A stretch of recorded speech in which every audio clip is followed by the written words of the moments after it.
little bit on the late side. I do apologize, but before we get back to our regular meeting, we're going to have our final budget workshop. Okay, so I'm going to turn it over to Mr. Schwartz to run through our current budget. All right, good evening, everyone. Thank you, everyone, for being here tonight and watching our last and final budget workshop before we adopt this as a preliminary budget. I want to start right out right away by letting everyone know that the budget and board of election day, vote day, has actually changed from May 18th to May 11th. I can't repeat this enough. We will have banners outside of not all of our buildings, but most of our buildings, where the voting will take place. We will be hitting everybody up on Facebook, Twitter, Instagram, and our webpage and Suffern streams and everything else that we do to remind everybody again the date has changed from Tuesday, May 18th, 1 week sooner, Tuesday, May 11th. That being said, tonight we present again a total proposed budget of $144,842,711. Again, a budget-to-budget increase of a little bit more than 0.5%, 0.56, and a tax levy increase of just under 1% at 0.98. Go through the tax limit calculation just quickly. The very important thing is on the bottom line, you'll notice our maximum allowable tax levy there. We could have gone to 1.79%. As you know, New York State has a 2% tax levy limit, which could have netted us approximately just over $2 million that we actually could have levied if we had needed. Our state aid, I'll go through this quickly. The biggest one that you'll see has changed is obviously foundation aid. As those of you who know have seen our aid runs from New York State, you will know that we received a little over 20% increase in foundation aid, or about $2.3 million, which is reflected here in that $12.8 million number, up from approximately $10 million. And we'll go through the rest of transportation aid. Transportation aid here, I will point out, is slightly higher than it should be because, again, it's based on estimates just like our BOCES aid, so that number will fluctuate from there. I actually think we're going to receive a little bit less than that, but we'll see after summer goes by and we do meal deliveries again, and we'll see how close we come to that number. But again, the rest of the numbers there are expense-based aids. Again, we need to spend it in order to receive aid back on the rest of those aids. Where does the money come from? Well, 78% comes from our tax levy from our very generous taxpayers. State aid is now 13%. Planned balance for the money we use to run through the summer, 2%. BOCES aid is also 2%, building aid 1%, and we use approximately 2% a year in our reserves. Anticipated revenues, again, you'll see our planned balance. These are the actual numbers. You'll see the use of reserves. What we've done is we've actually lessened the use of our reserves. From what we thought we were going to do in our beginning, we thought we were going to use about $3.8 million in our reserves. We're now down to 1.1 or almost $1.2 million in the proposed 21-22 budget. But again, the overall budget number has not changed. We're at an increase of just a little over 0.5%, 0.56%. With a total state aid year over year on the bottom line, you'll see of $22,497,969. Now, where does the money go? Well, as we all know, we don't make widgets in education, we educate children. So again, 48% goes for salaries, 23% for benefits, 6% now in special education, debt service to pay for repairs for our buildings, 3%. Transportation, 7%, buildings and grounds to maintain our buildings at 3%, technology, 2%, thank you, Eric, and other BOCES services, 2%. Now here are the actual numbers to go with those percentages, as you can see. As you can see, basically what we do, salaries and benefits. You can see the differences there. The salaries and benefits are both approximately $2 million a year, and this is actually a light year for us because we did have quite a few retirements this year that we took into account. Our special education and debt service is down. And the reason we were able to keep the budget to the budget increase so low this year is obviously you see our debt service is going down by almost $1.5 million. That's because some debt service is actually being paid, and we're deleveraging, if you will, the district. So that means we owe less money, to the government to pay bonds. That's a good thing and a bad thing, because of the New York State tax cap situation. We have to watch that number very, very carefully. We will be planning some capital projects going into the future in the next few years. The reason being is you like to keep your debt service number as even as flat as you possibly can, because with the tax cap calculation number, when your budget all of a sudden drops like this, all of a sudden they want you to return the tax levy money. So that it really can become an issue if it's a large number. We're suffering that's not a very large number, so we're able to absorb that quite easily. But again, that's why we can have such a low year-over-year increase of 0.56. We talk about this a few times, and what is other plan balance? You see is 37% of that other. Supplies are 17, et cetera. Insurance 8%. Memberships, postage, refund, service, special education, and the like are here. Now, what's our proposition number one? Obviously, shall the 2021-22 annual budget of $144,842,711 be adopted and the tax levy by our Board of Education? This is going to be proposition one. It's a order to vote on. Proposition two, shall the Board of Education of the Suffern Central School District be authorized to A, repair, replace roofs at Cherry Lane Elementary School, B, repair, replace roofs at the middle school, and C, replace 2 current cast iron steam boilers with high efficiency hot water condensing boilers at RP Conner Elementary School, including incidental expenses to convert the remaining steam heat system to hot water system and ancillary or related work in connection therewith, at a maximum estimated cost not to exceed $4.8 million, to be paid from the district's capital reserve fund established in May 2017 to pay for the cost of such projects, with such expenditure from the capital reserve fund not requiring the levy of any new tax. Again, we have a capital plan here that goes out some 15 to 20 years. So I would thank our facilities folks, and especially Mr. Palma, our director of facilities.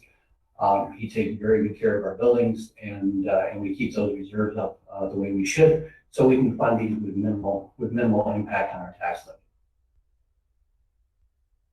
Again, here's our preliminary budget just for review. Again, is $144,842,711. Budget to budget increase just over 0.5%, with a tax levy increase of just under 1%.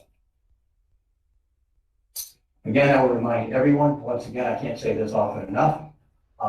The vote day has changed for both our budget vote and our board election from May 18th to May 11th, 2021. We missed that is Tuesday. And remind everybody, all absentee mail-in ballots are due May 4th. Okay. Thank you very much. Thank you very much.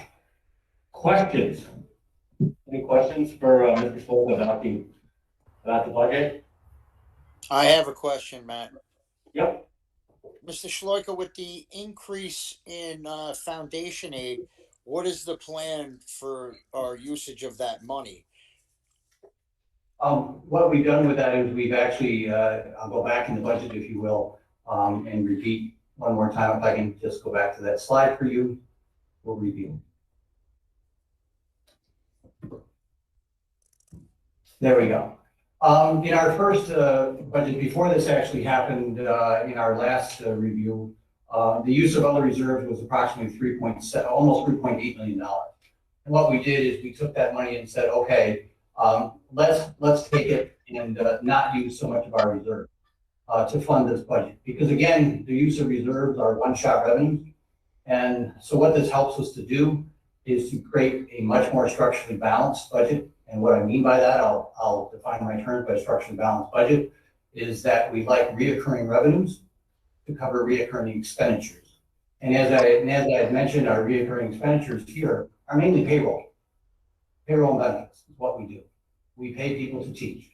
So being able to do that is huge for us. And the reason being, and I'll give you kind of the methodology behind that.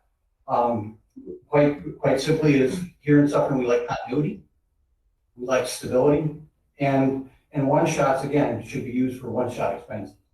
And as we know right now, the state of New York has plowed over $12 billion into the state budget.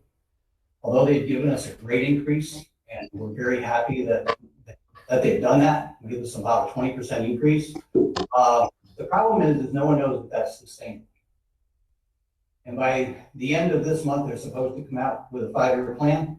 And I mean, I can show you a graph that shows our foundation aid and the increases we received over the last 10 years don't even cover the expenditures for 1 year of the increases, the difference in salaries and benefits right there. The increases that we received in foundation aid over the last 10 years are just under $2 million. So that's why we thought right now is not the year to take that money and do anything else with it, but use less reserves and wait and see what happens with the state of New York and the federal government for that matter.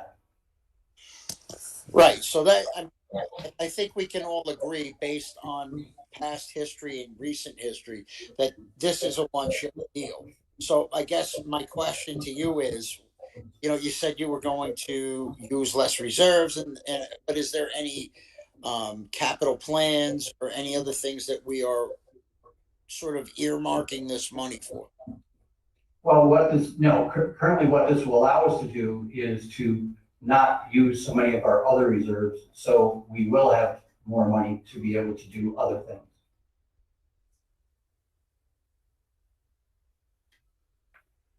Okay. Thank you for your question. Very good question. Any other questions or comments from Mr. Schloika?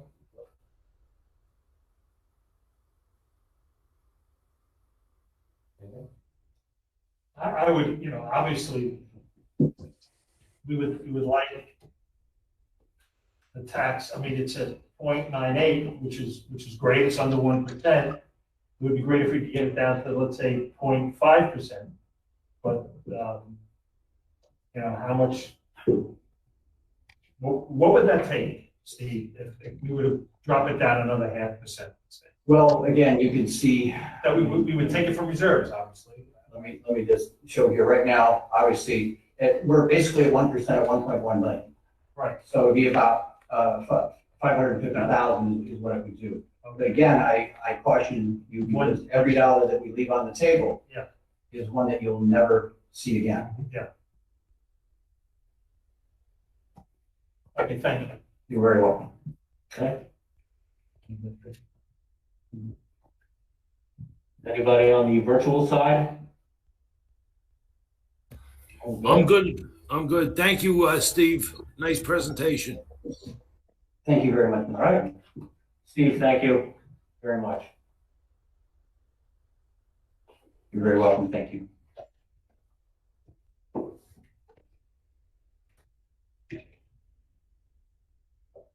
All right. All right. Thank you all very much.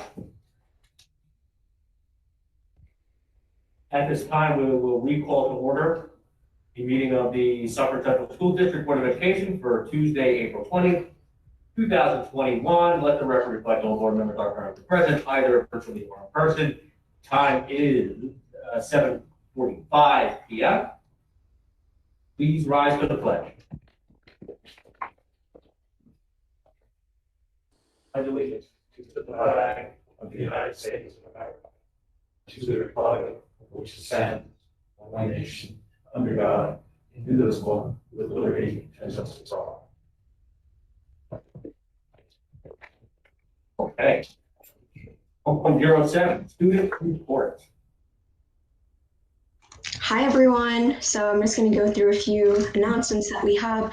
So firstly, Travis Delaney was named Co-Rockland Boys Athlete of the Year for the winter track season. So congratulations, Travis. The Pause for Change Club's first annual Bark in the Park Dog Walk fundraiser for Hightower Animal Shelter is Saturday, April 24th from 9 a.m. to 12 p.m. and the rain date is April 25th. Spring sports season has started yesterday, Monday, April 19th, and all spring sports teams are running. So good luck, Mounties. The STIR Symposium will be holding a virtual event on Wednesday, April 28th from 5:30 to 6:30 p.m. Former Suffern STIR graduate Nikita Rishi, class of 2010, will be speaking about her STEM research, and students will share their science projects, and seniors will be presenting their research from water quality of the Mawa River to COVID issues. And I will also be presenting that night, so please join us. All board members are welcome. In-person AP exams will begin on Monday, May 3rd and go through May 14th in person. College Decision Day celebration in school is Monday, May 3rd, and we are excited to hear about our seniors' future plans. As students have announced their decisions, the Mounties of 2021 Instagram account has been spotlighting their plans. And I just wanted to let you all know that I have also committed my next 7 years to the Sophie Davis Biomedical Education Program at the Cooney School of Medicine, which is a direct BSMD combined joint program where I'll have 3 years of undergraduate and then 4 years of medical school. So thank you. Congratulations. Great job. Great job. Congratulations. Fabulous. That's fantastic. Good for you. All right, great. Thank you very much. Great news. All right. Was that it? Oh, she's gone. I guess that was it. All right. 1.08 minutes of the special meeting from March 28th, 2021. Do I have a motion? Moved. Cairns? Second? Second. Frazier? All those in favor signify by saying aye. Aye. Aye. All those against? Any abstentions? All right. 1.09 minutes of the regular meeting of April 6th, 2021. Do I have a motion? Moved. Vote. Mr. Frazier, second. Second. Mr. McKenzie. All those in favor signify by saying aye. Aye. All those against? Any abstentions? 1.10 minutes of the special meeting of April 15th, 2021. Do I have a motion? Moved. Mr. Shapiro, is there a second? Second. Mr. Cairns. All those in favor signify by saying aye. Aye. All those against? Any abstentions? Okay. Acting Superintendent comments and your recognition. All right, one of my favorite nights of the year. It's more my favorite when we're in person and we get an opportunity to celebrate our staff members earning tenure. We typically have a lovely reception where we get to meet the candidates and their families and their children and their partners and their parents, being with pride as we have the opportunity to have their principals speak on their behalf. While I miss seeing our candidates in person and meeting their families, we are still going to celebrate our tenure candidates with some comments from their principals. We're going to get to do it virtually, so I expect that our tenure candidates are still celebrating with their families, and the video will be shared on the YouTube channel and social media and all of that. So at this time, I'm going to ask Mr. Coronado to put up our video. We do think that the sound might not be perfect. If the sound isn't perfect, we will get that fixed before we put it up tomorrow. Can we ask everybody to mute, Lee? Sure, if everyone could please. Thank you.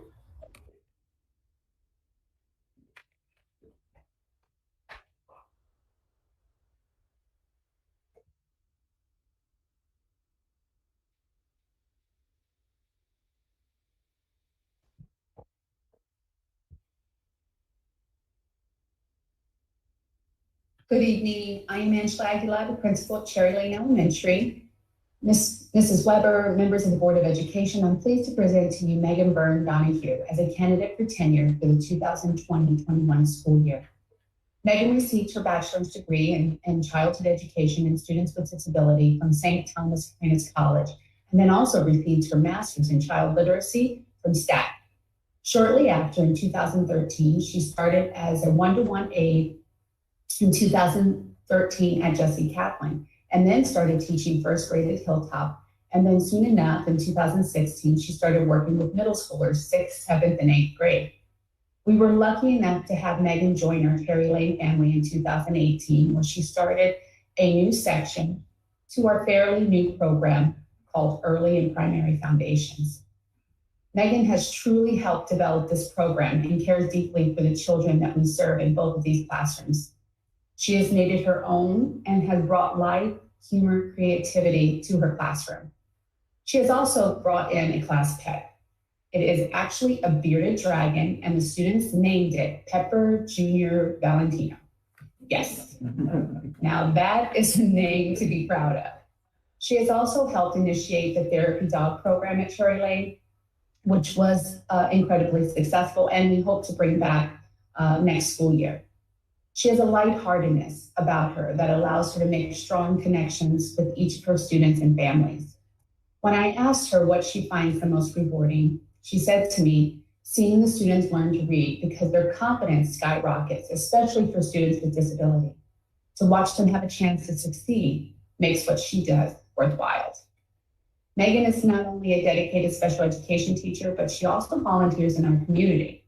Her father is a volunteer fire department firefighter, and that is when she became involved in the Rockland County Fire Service. She works to help victims in disaster drills. And she also just finished a brief training on responding with calls with children with autism. So now all this wouldn't be possible without the support and love of her family. And Megan actually has recently got married not too long ago to her wonderful husband, Ryan. And they were married in December of 2019. And I have to say that she's been smiling ever since. Megan is a dedicated, caring, and hardworking and passionate special education teacher. She's always advocating and looking out for her students and her families in her classroom. She continues to grow and reflect as an educator practitioner, and we are all very lucky that she has joined our team at Suffern Central. And I feel very lucky to be her principal. Congratulations, Megan. Good evening. My name is Dr. Teresa Ivy, and I'm the principal at Montebello Elementary School. Tonight, I have the pleasure of speaking on behalf of Kelsey Rini and Marlon Gramatha Lopez. Kelsey began her career at Suffern Central School District at Cherry Lane Elementary School, and then began working at Montebello last year. Kelsey is a bright, inquisitive, energetic, creative, and the most humble individual that you will ever meet. Kelsey often can be found working with students on life skills or their reading, math skills, whatever it is that the students need. She meets them on their level and does what she can until they are successful. Kelsey can also be seen coming in on dress-up days and wearing her best, making others laugh with all the jokes that she has in her joke bank, and also just sitting and talking, being a listening ear for anyone who needs. Kelsey, it is a great pleasure that I recommend you to the Board of Education for tenure this evening. I'm glad that you're with us, and I look forward to working with you for the years to come. Our second individual is Marlon Gramatha Lopez. Marlon joined us 4 years ago as our school psychologist. In that time, especially within the last year, her skills have been put to the test, but she has passed every single one of them. Her professionalism, her confidence, her strategies that she uses, her skills, her resources, all of her knowledge that she has, everything that she brings to us, comes to us from a kind and caring place in her heart. And through her research, she often is able to share solid practices that we can use as educators and that students can also use in their classrooms and in life. Marlon has been described as the best by one student, and by many students as kind, caring, sensitive, and smart. Marlon, it has been absolutely a pleasure working with you, and I know that this is still just the beginning of our journey together. Congratulations, Kelsey and Marlon. I know that you will continue to make our district proud. My name is Christine Druss, and I'm the principal of Viola Elementary. It's with great pleasure that I recommend Mrs. Karina Plaza for tenure. She has been an outstanding person from the get-go. I can remember clearly you walking in and going to set up your lesson for your demo. And Mrs. Aguilar and I watched in awe as you built a relationship in that short period of time that students were willing to take risks. You brought wonderful resources for them, and you showed your passion in that little bit of time for teaching and your ability to build connection with students and to show all the strategies that you would be able to do for students every day as part of the Suffern Central School District team. We both said, oh, I want her. We were both lucky that we were able to share you. And now I'm even luckier because you're a full member of Viola Elementary team. I'm so happy to have you. And our families are so lucky to have you and our students. You have done a wonderful job. And during this past year, during the pandemic, I cannot say enough about your outreach for both your colleagues to support them during that time, for students, and for our families. So we are so happy to have you. I know they're so happy to have you. Suffern Central is lucky to have you to be part of their team. Congratulations, and I wish you all the best. I thank you. This year, Suffern Middle School has 5 teachers recommended for tenure. Our first candidate is Mr. Matthew Jones. Mr. Jones teaches special education at Suffern Middle School and has been the pillar of our foundations program since its inception 4 years ago. Through his hard work and dedication, Mr. Jones has created a learning environment where his students can feel safe, secure, and experience academic success. Mr. Jones does a fantastic job of monitoring his students' unique needs and developing individualized learning plans, which allow his students to manage the challenges of middle school and experience success. Over the years, Mr. Jones has become one of the Suffern Middle School tech gurus. He has conducted multiple professional development sessions for his colleagues to share his in-depth knowledge about technology. In fact, prior to the global pandemic, Mr. Jones pioneered the paperless classroom in our school that has become commonplace over the past year. Congratulations to Mr. Jones. Our next candidate is Ms. Lauren Lofberg. Ms. Lofberg teaches special education at Suffern Middle School. Inside the classroom, Ms. Lofberg has demonstrated a tremendous amount of versatility by being part of our integrated co-teach program, our skills and strategies program, and our therapeutic support program. In addition to her special education classes, Ms. Lofberg has helped to revitalize our AVID program and continues to be a driving force behind its rebirth. Outside of the classroom, Ms. Lofberg has solidified herself as a staple of our learning community. Her involvement in the REACH Foundation, the Principals Council, National Juniors Honor Society, and coaching have helped shape our mission to educate the whole child. Congratulations, Ms. Lofberg. Our third candidate is Ms. Elaine Guerin. Ms. Guerin is a world language teacher who teaches French. Ms. Guerin came to us with a wealth of knowledge about French culture and language after extensive studying, traveling, and working in France. Her own cultural experiences have fostered an atmosphere in her classes where her students experience an authentic Francophone or French-speaking environment. Within her classes, Ms. Guerin does a masterful job of eliciting student participation by creating connections between academic success, hard work, and participation. Congratulations, Ms. Guerin. Our fourth candidate for tenure is Ms. Emily Schonbach. Ms. Schonbach teaches E&L at Suffern Middle School. During her time here at SMS, Ms. Schonbach has been a true advocate for her students and their families. Ms. Schonbach has dedicated a tremendous amount of time outside of her classroom for the betterment of our school and its students. She has had a hand in many of the signature events that SMS holds throughout the school year, including Multicultural Night, Suffern Middle School Parent Universities, and E&L After School Program, just to name a few. This year, Ms. Schonbach has been instrumental in establishing the Principals Council to foster better communication between our school and the community we serve. Inside the classroom, Ms. Schonbach brings a unique perspective to her classes that not only fosters her students' English language development, but also contributes to the development of her colleagues. Congratulations, Ms. Schonbach. Our final candidate is Ms. Anna DeVera. Ms. DeVera teaches science. Inside the classroom, Ms. DeVera has a strong grasp on her content area and does a tremendous job of infusing technology into her lessons. Through the use of this technology, Ms. DeVera has been able to give her students more accurate representations of the topics that are being covered. Outside of the classroom, Ms. DeVera has volunteered to be part of the district culturally responsive teaching initiative. We look forward to having her be one of the leaders of this initiative in our school building. Congratulations to Ms. DeVera. Good evening. My name is Patrick Green, principal of Suffern High School.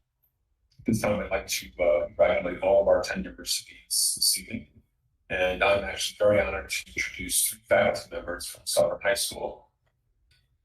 The first faculty member is Ms. Mariana Fager.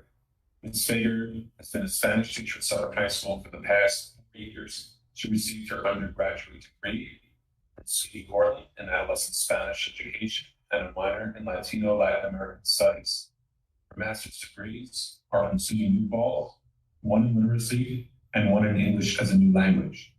Before coming to Suffern, Ms. Fager taught Spanish at Austin Middle School and began her career as a legal placement teaching Spanish at Harrison Middle School. In the past 4 years, Ms. Fager has taught all levels of Spanish and is currently teaching honors Spanish and University 1 Spanish through SUNY Albany. Aside from being an excellent teacher, Ms. Fager has also contributed greatly to the lives of our students outside the classroom. She's one of our DECA advisors and the modified softball coach. She also participated in the World Language Honor Society inductions, as well as the World Language Carnivals, and is a member of the Seal of Biliteracy, an important credential our seniors may earn to demonstrate high proficiency in 2 or more languages. She's also chaperoned and supported our fall play, our spring musicals, our homecomings, junior and senior proms. I want to take this opportunity to thank Ms. Fager for all of her hard work over the past 4 years, and I wish her continued success here at Suffern High School. Congratulations. Next teacher I'd like to introduce is Ms. Alexandra Petrossi. Ms. Petrossi has also been a Spanish teacher at Suffern High School for the past 4 years. She received her undergraduate degree from SUNY Rockport and her master's from Canisius College. Ms. Petrossi holds certifications in Spanish 712, English as a new language K-12, and health K-12. Before coming to Suffern, Ms. Petrossi taught Spanish at the Tuckahoe School District in Westchester, and before that, English as a new language to adult students at the Madison United Bossies. Ms. Petrossi is currently teaching Spanish to our 9th, 10th, and 11th grade students. She's also involved in the extracurricular lives of our students and served as our dance club advisor, as well as assisting the World Language Honor Society in their inductions, our World Language Carnivals, and has sat as a panel member for the Seal of Biliteracy. She's also supported and chaperoned our fall plays, our spring musicals, homecomings, and multiple proms. I want to take an opportunity to thank Ms. Petrossi for all of her hard work, and I wish you continued success at Suffern High School. Congratulations. I'd now like to introduce Ms. Tina Schwartz. Ms. Schwartz has been a health and family consumer science teacher at Suffern High School for the past 3 years. She received her undergraduate degree in health education from East Stroudsburg University and her master's degree in school counseling from Long Island University. On a side note, Tina is also a graduate of Suffern High School. Prior to coming to Suffern, Ms. Schwartz taught for 20 years in the East Ramapo Central School District as a health educator. At Suffern High School, Ms. Schwartz has been teaching in 2 subject areas, which are health and family consumer sciences. Some of the courses being taught include health grades 11 and 12, baking and pastry, hospitality and catering, and nutrition, fitness, and wellness. Ms. Schwartz has also contributed greatly to the extracurricular programs as an assistant crew coach and has provided catering for many events throughout the school district with our family and consumer science students.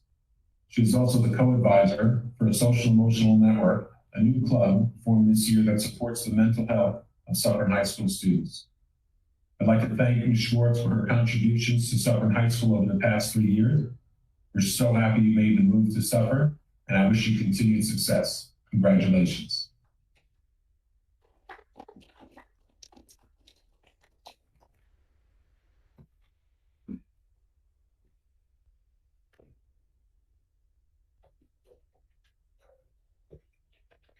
It is with great pleasure that I recommend that these candidates to the board that will be included on the professional personnel report. As you can see, we have just a dynamite class of tenure candidates this year. So many contributions in and out of the classroom, innovations, teacher leaders, and that's just in the 3 or 4 years these folks have been with us. I look forward to the bright futures they all bring to our district. Yes, thank you. And it's a shame that we have to do it like this for the 2nd year in a row, because tenure recognition night really is one of one of the best nights that we have. You know, generally we're having this meeting at the middle school and having, a reception and, right, and too much dessert. I mean, I hope that we can do this the way we usually do it next year, but that certainly doesn't take away from the accomplishments and the individuals that are being honored with tenure tonight. So congratulations to all of them. I do have one other item that I wanted to share. The Suffern High School has been selected by New York State Education Department as a pilot school for the state's new civic readiness initiative. This initiative focuses on civic education and provides the opportunity for students to earn a seal of civic readiness on their diploma. All students who meet the criteria will be eligible. In addition to coursework and Regents exams, students may meet this criteria through service learning, extracurricular activities, research projects, and a middle school or high school capstone project. Ms. Cleary, who is the Social Studies History Department Chair and advisor to the History Honor Society, signed us up right away. We were accepted immediately as a pilot school. She shared with me, she sat in on a webinar. She is so excited. She's very confident that many of the activities we already have in place will help our students qualify for this seal. And she was specific to point out this isn't just for honors and AP students. This is a seal and a distinction on a graduation diploma that all of our students can qualify for, English language learners, students with special needs. And we're really looking forward to see how our students, respond to this and the important civic education that takes place around it. I think that's great. My only question is that effective for this year, or is that start in the next school year? I suspect on the timing, it's going to start next year. It's a pilot. 21, 22. I think so, yes. Great, thank you. Okay. That's it. All right. 1.12, public participation. This is public participation on action items only. If anybody. Okay. I didn't have any. Nope. Okay. We'll close this portion of the meeting and move into action items. Okay, we have action items 2.01 through 2.19. I will call for a consent agenda for these items. Is there anything that anybody wishes to pull at this time?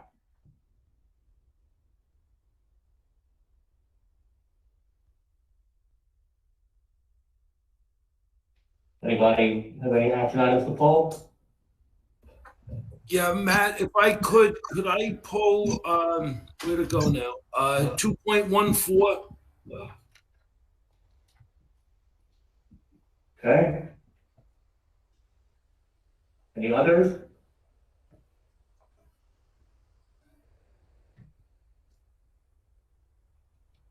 Okay. I am going to pull 2.18. So then, all right, then I'll call for a consent agenda. This will be for action items 2.01 through 2.13, 2.15 through 2.17, and 2.19.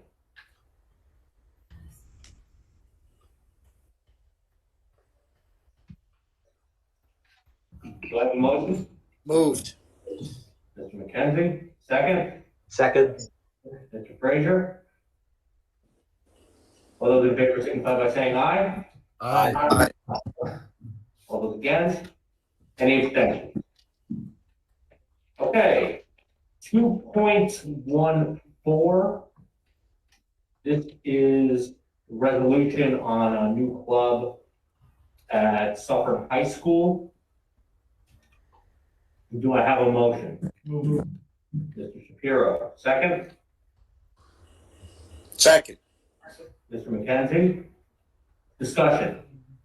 Yeah, thank you. I just would like to get some information on it. What is it, the Medicine Club?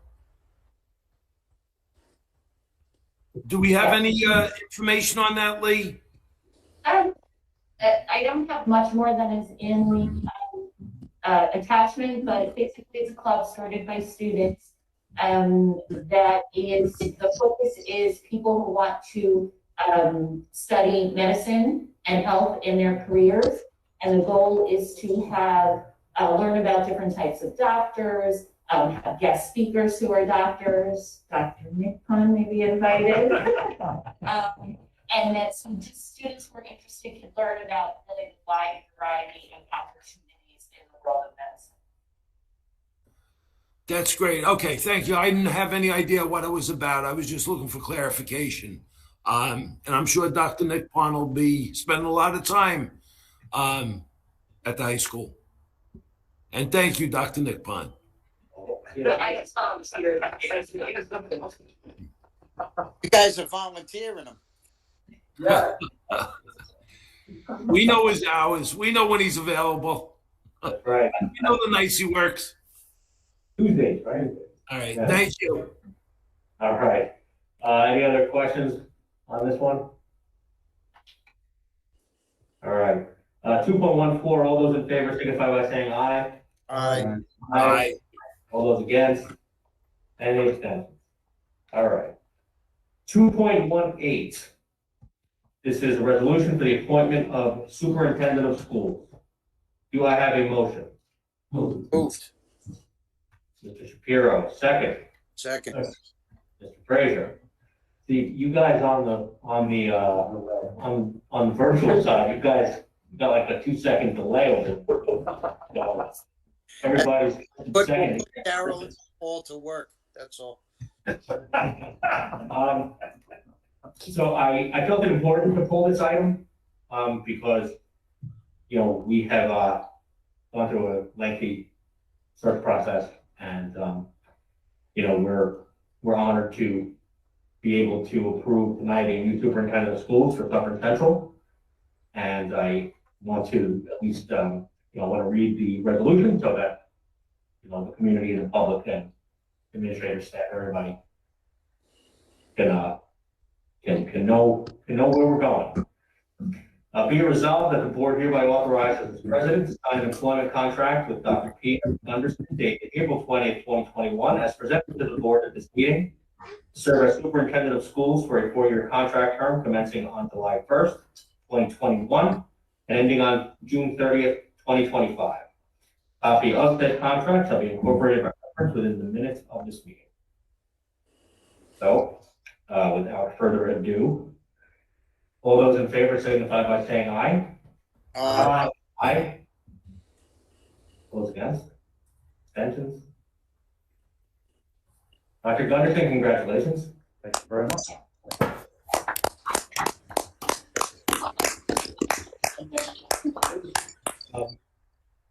We can do that now. That's okay.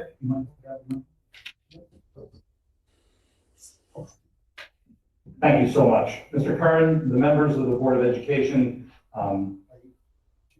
would you like me to go? No. Oh, sure. No, stand, please be seated. Okay, great. Thank you very much, everyone. So, Mr. Kern, members of the Board of Education. Yep. There you go. We'll try this a third time. Third time's the charm, right? So thank you so much for this honor of being named your superintendent of schools for Suffern Central. It's truly an honor, and I appreciate this more than you know. I'm a nearby resident in Allendale for quite some time, and a long-time educator in the Pascack Valley Regional High School District, just across the border in northern Bergen County, in Montvale and Hillsdale, for just about 27 years now. And I had the experience of learning from mentors around me, my colleagues, and my administrative team for all 27 of those years. And in the interviewing process with this Board of Education, I truly understood what it's like to be an educator in Suffern Central. Board members really talked a lot about the importance of tradition, community connections, and making sure that we're always ensuring, as evidenced tonight, that we have an incredibly talented team at Suffern Central. Board members know this from the interviews that we had, that I'm a collaborative, team-building individual. I recognize that I'm only going to be a good superintendent if I make sure that I'm listening to varying viewpoints and really understanding and acknowledging and celebrating the differences that we all have. And recognizing that it's important for us to build consensus. By building consensus and learning from one another, that's how we're going to get stronger and stronger. So as an outsider to Suffern, I've always heard that Suffern's had a tremendously dedicated team of educators, staff members, administrators, and it's an innovative place. And it's a place that focuses on students first, and recognizing that student success is to make it very personal, and to make sure that that personal success is not just academic, but also what takes place on the athletic fields, in the clubs, and making sure that students are emotionally and socially growing each and every year. So I am honored and thrilled to know that this Board of Education finds my body of work and my skill set that will be a good match for Suffern.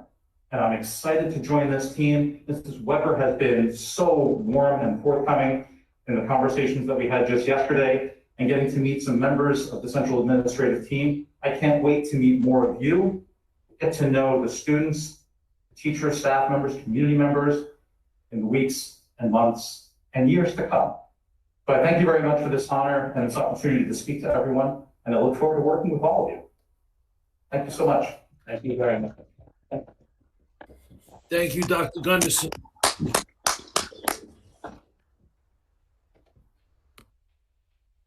All right, now you can go home now, you're done. I'll stick around for a little bit. All right, excellent, thank you.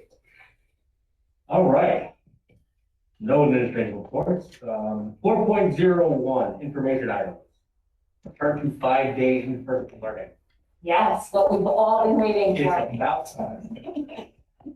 So I have an information item, which is the draft of a communication that will likely go out on Thursday to all of our parents. I did share it with Mr. Coronado.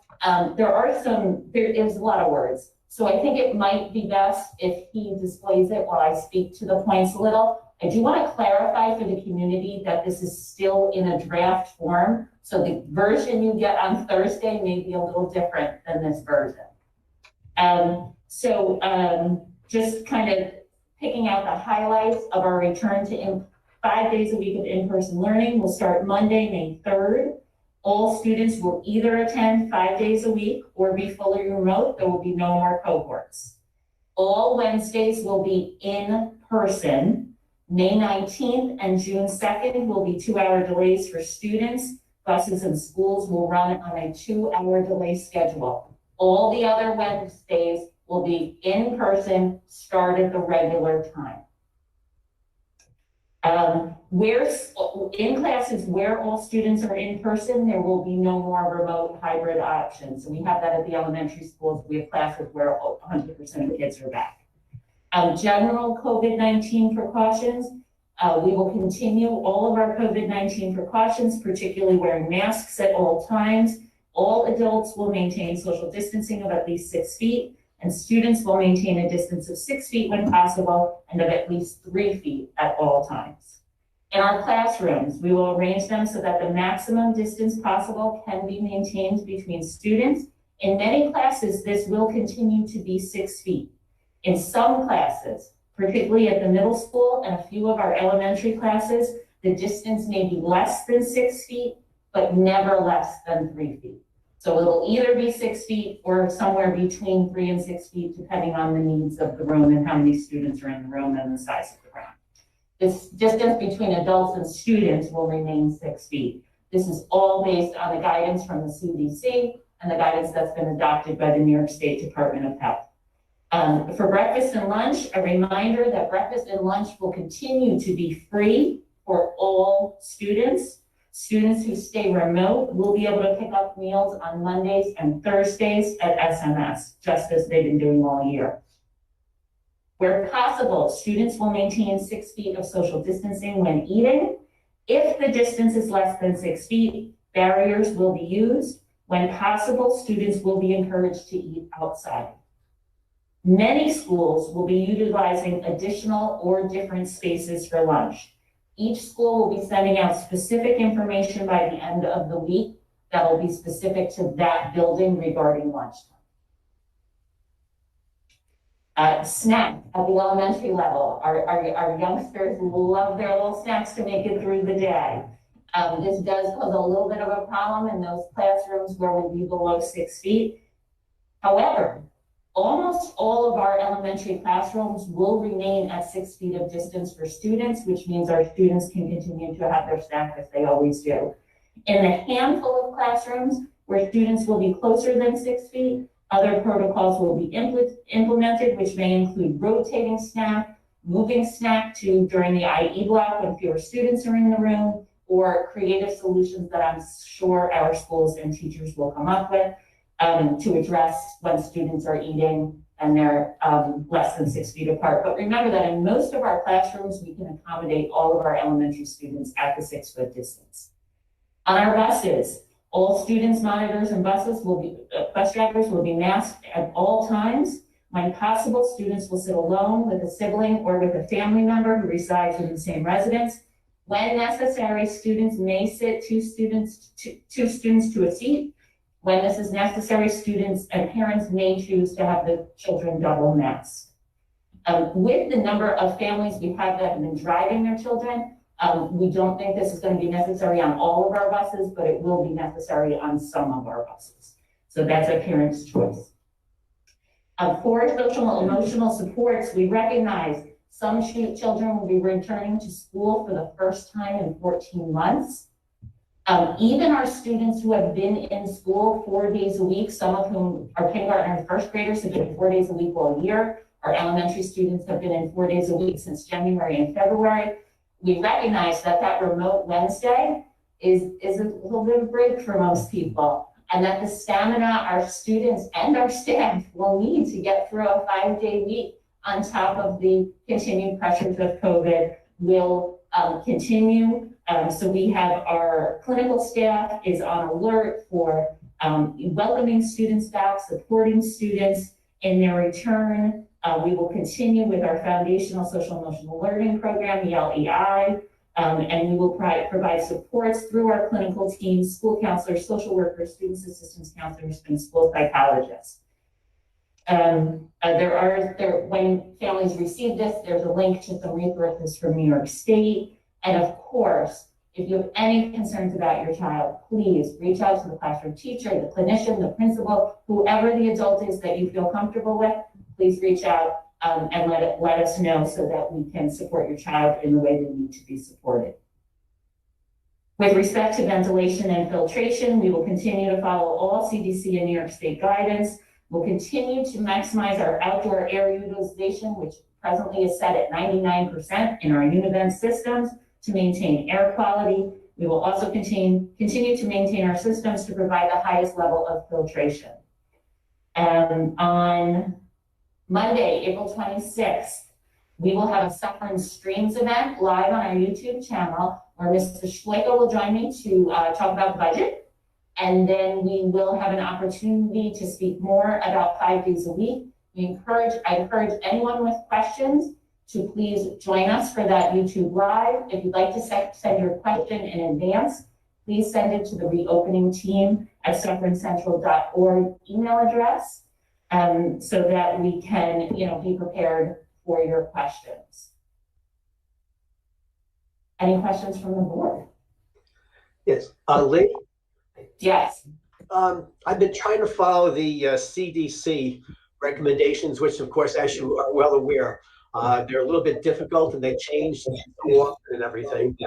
My question would be, is Rockland County, according to the CDC, a high transmission county? So it depends who you ask. And I say that because if you ask the CDC, they say yes, because they only count PCR tests. If you ask New York State, they say no, because New York State counts the rapid tests as well. So for example, the last 2 days, we had less than 50 positive cases in Rockland County, which are the lowest numbers, 50 new cases, which are the lowest numbers we've seen since September. We had, I think it was 29 and 36 or something like that the last 2 days.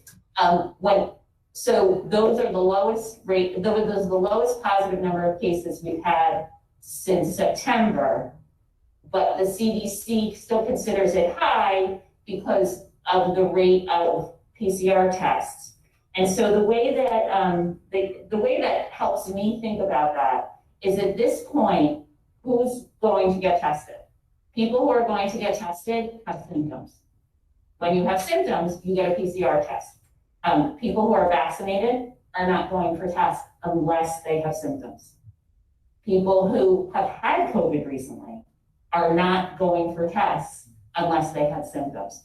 So while the number of positive cases has shrunk incredibly, and the percentage has gone down significantly. I mean, we've seen numbers of 1% and 2%, again, that we haven't seen since September in Rockland, but those numbers of PCR tests are still higher because the percentage of PCR tests being given is so much higher. I don't know if that just got a little too in the weeds for that.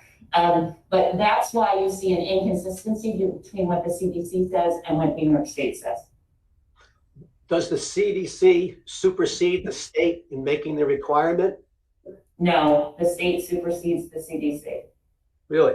Because basically, they're saying that the CDC, if you do away with cohorts and you're a high transmission area, you should maintain the 6 feet apart. So, Is that would allay any fears of teachers, students, or parents not wanting to do the 3 feet at this point? So the only places, remember, the only places we're going to need to go below 6 feet are literally a couple of elementary classrooms, and I can count them on one hand, and a few spots in the middle school. I don't think we're even going to have to go to 3 feet. I think it's going to be more like 4.5 or 5 to get enough desks in there. And that's a parent's choice. They can still choose to keep their child home.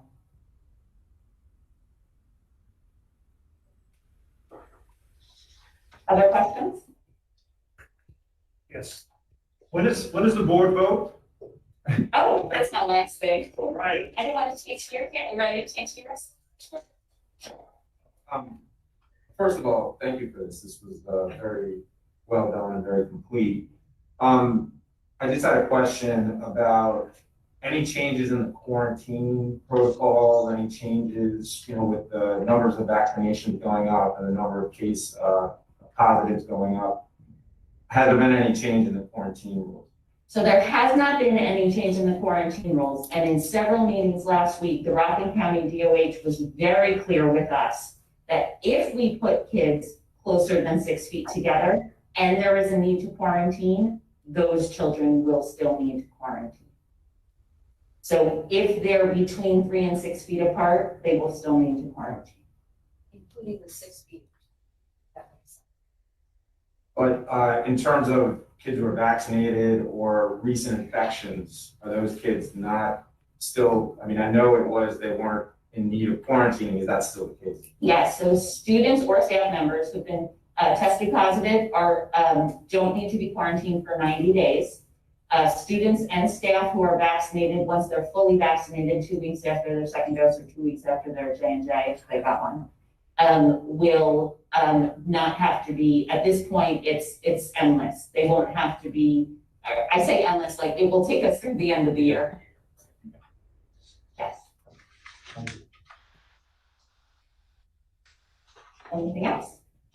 So with that, a reminder that our budget vote has been changed to Tuesday, May 11th. Thank you. Thank you.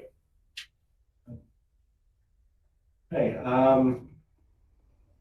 6.01, board member comments. Any board member? Mr. Frazier? Not really a comment. I would just like to once again welcome Dr. Gunderson. Welcome to the Suffern Central School District. And also like to thank Ms. Weber for what you've done for us, and thank you for welcoming Dr. Gunderson and showing him around thus far.